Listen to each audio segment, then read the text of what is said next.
tutorial video kapag kayo ay naglako ng tilapia at wala kayong oxygen o orator.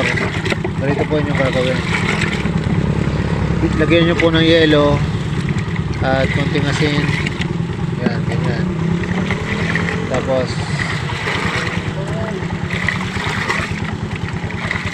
kapag wala kayong ginagawa at wala pang nabili, salok-salokin nyo lang ganyan.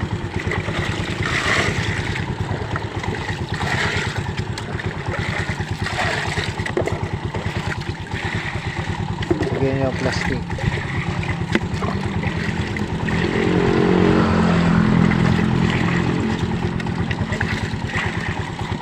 Salok-salokin nyo lang ganyan kahit 100 times habang wala pang nabili.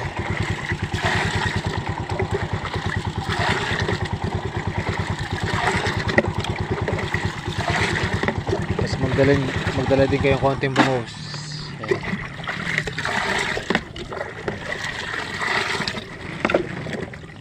Para ang tilapia ay matagal ang buhay. Kapag ganitong ginagawa nyo, kahit abutin nyo ng tanghali, hindi agad siya mamamatay.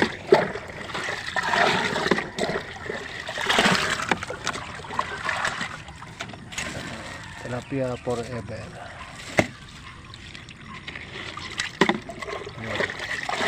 Pag natunaw ang yelo, pag nakaisang oras na at ramdam nyo mainit ng tubig, lagyan nyo po ulit ng tubig.